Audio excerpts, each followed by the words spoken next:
Jordan Clarkson at JB duo sa Gilas, ito ang isa pa sa option nga rin ni Coach Tim Cone sa Asian Games. Tayo ang reigning champion, posible ito sa paparating na Asian Games 2026. Inaasahan natin na mas malakas na lineup ang gagamitin ng ating mga kalaban sa paparating na Asian Games, lalong-lalo na nga at passport lamang ang kailangan para sa qualification at nakakalamang ang Japan dito. Marami silang naturalized player, marami silang pagpipilian at dahil sa sila nga rin ang host, dedepensahan nila ang kanilang home court at ang target nila ay ang gold medal sa men's basketball, lalong-lalo na nga at matagal rin na hindi sila nagkampiyon sa Asian Games.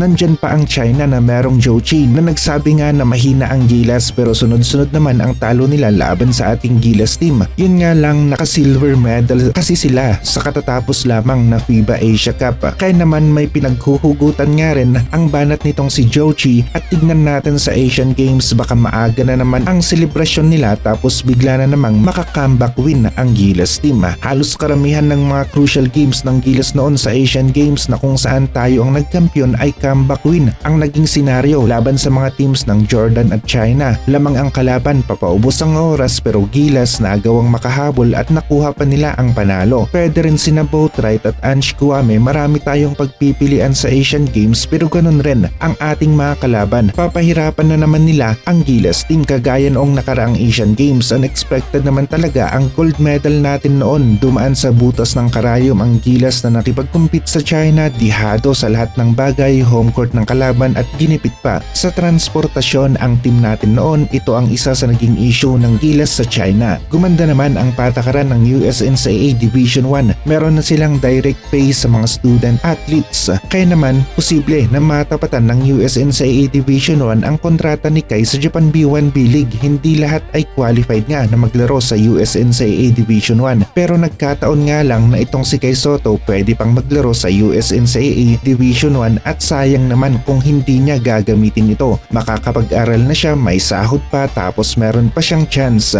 na makipagbakbakan laban sa mga top NBA prospects at pwede nga rin na maipakita ni Kai kung ano ang kaya niyang gawin dito sa mga NBA scouts. Mas maraming mga NBA scouts ang nakatutok sa USNCAA Division 1. Ito ang isa sa gusto natin at kung magawa ni Kai na mapigilan ang mga top NBA prospects sa USNCAA Division 1 ay baka nga ito ang maging daan para makapasok si Kai Sotto sa NBA. Maganda ang pathway na ito kung hihimayin natin ang mga pagbabago at yung benefits nga rin na makukuha ni Kai Sotto. Kaya naman pwede talaga at posible na ito ang next move ni Kai. Hindi rin nawawala yung NBA Summer League. Pwede rin na manatili si Kai bilang isang pro at maglalaro siya sa NBA Summer League para subukan na makabingwit ng NBA contract.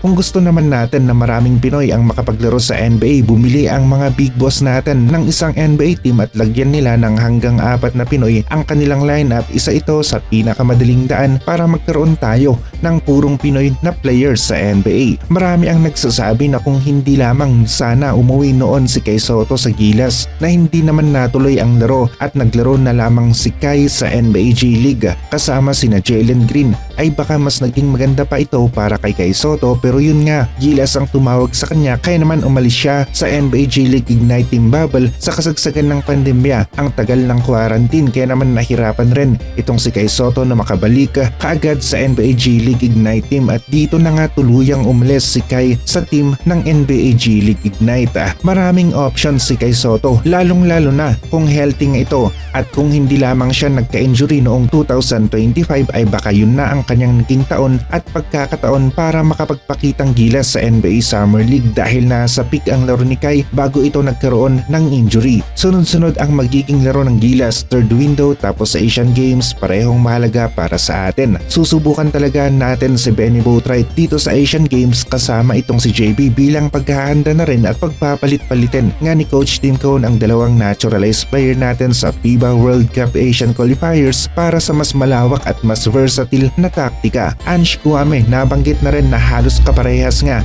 ang naging sitwasyon nila ni Albakir Gadjaga ng Chinese Taipei. Nanirahan sa Taiwan itong si Albakir Gadjaga, doon nag-aral, naging naturalized player nga rin noong una ng Chinese Taipei bago na konsidera bilang local player ng kanilang bansa. Ganito rin ang mangyayari kay Ange Kouame kapag nakumpleto niya ang kanyang 10 years residency dito sa Pilipinas at dapat matik na ngayon dahil kinukonsidera ng bansa natin na isang Pinoy ang hindi natural born dito kapag matagal na nga siyang nanirahan sa ating bansa at matagal na nga na nandito si Ange Kouame, halos dito na nanirahan, nag-aral, naglaro para sa Gilas at kung magiging patas ang FIBA ay ibibigay nila ang exemption dito kay Ange Kouame kapag nakumpleto na niya ang 10 taon na paninirahan dito sa Pilipinas. Isa ito sa guideline ng FIBA para mabigyan ng exemption ang isang manlalaro at matagal at mahirap nga rin na makumpleto ang 10 taon at dahil dito positive tayo na mabibigyan ng exemption itong si Ange Kouame ng FIBA.